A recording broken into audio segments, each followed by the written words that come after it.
خدي يا حكمت البدنجان اهو، قوره ونقي الرز علشان الحش. حاضر يا نين. حاضر ايه؟ ما تاخدي البدنجان يا بنتي من ايدي. الواد اللي في ايدي بس يا نينا، الواد اللي في ايدي ارميه. ارميه، امن ابني زمانه جاي هياكل ايه؟ يلا يا بنتي شهيدي. طيب يا نينا نقي انت الرز على بال ما اقور انا البتنجان. انقي الرز؟ امال انت جايه تعملي ايه؟ تأمروا وتقعدي ست بيت ونشتغل لك خدامين؟ فزي يا بنتي امي خلصي الاكل بتاع جوزي. حاضر.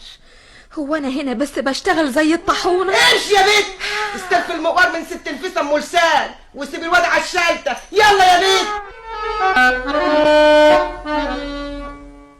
يا نفيسه نفيسه. نعم. المقوار بتاعك والنبي يا اختي. عينيا والله لولا خاطرك انتي لا كنت ارميه ولا اديه للعقربه حماتك. الست دي انا مش عارفه مالها ومالي، دي ادتني دش على الصبح قدام بتاع البتنجان، لجمتني، ما قدرتش اتكلم، ما قدرتش ارد عليها. وانتي تروحي فين معاها؟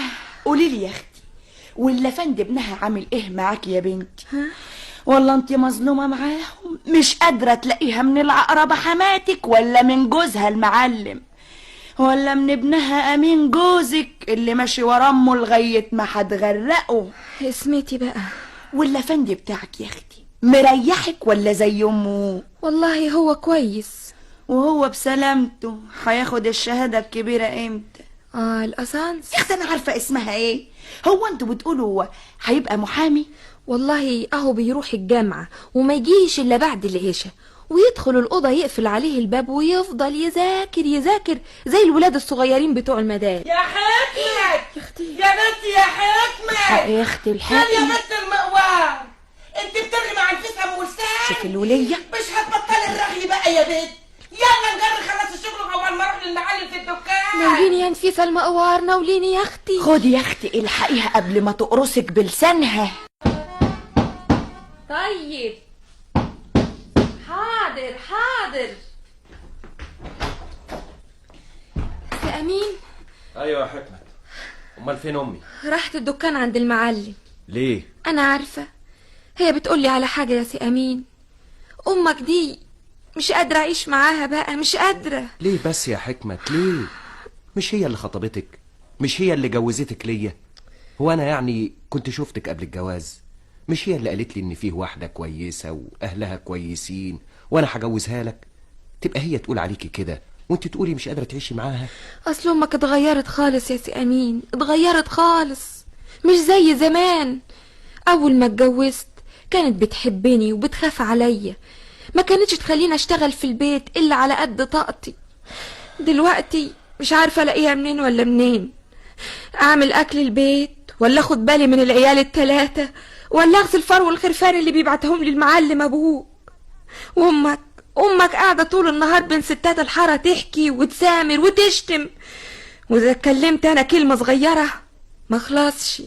طولي بالك يا حكمت، طولي بالك، امتحان الليسانس قرب وده احنا قاعدين لغايه ما ربنا يفرجها.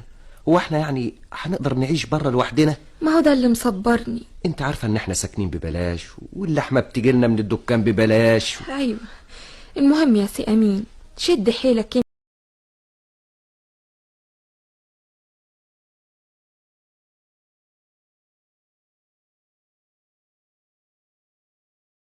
لقيت الوظيفه اللي بشتغل فيها دلوقتي. ايوه. وعلى فكره بيوم افندي وعدني هيجيب لي الدرجه السادسه لو نجحت. ابويا كلمه، وانت عارفه انه زبون دايم عنده في المحل.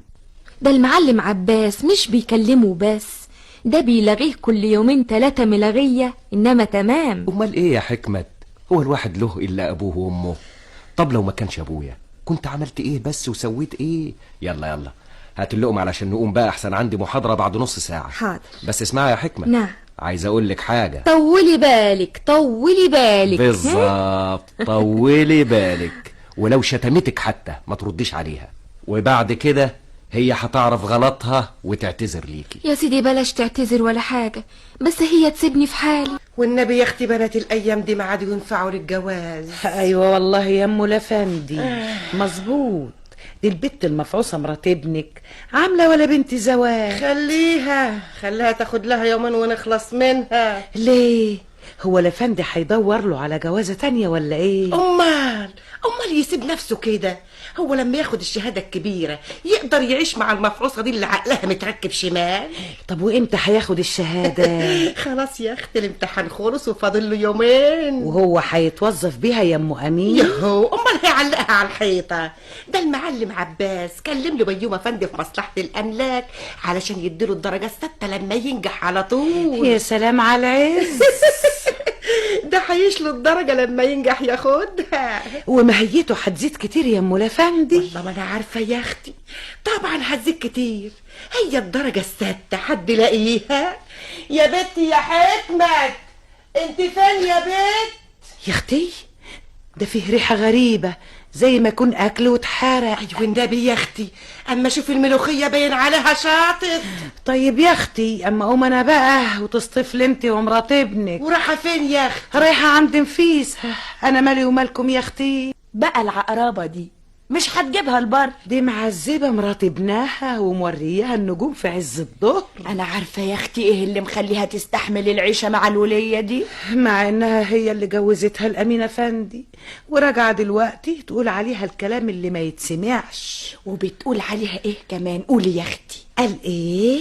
بتاكل كتير خرابي. وبتخلص العيش لوحدها، وتقول عليها هو ما كانش في بيت ابوها عايش، وكلام من ده كتير. هي يا اختي الظاهر عايزة تجوز ابنها واحدة تانية، واحدة بنت زوات بعد ما ياخد الشهادة. وولاده التلاتة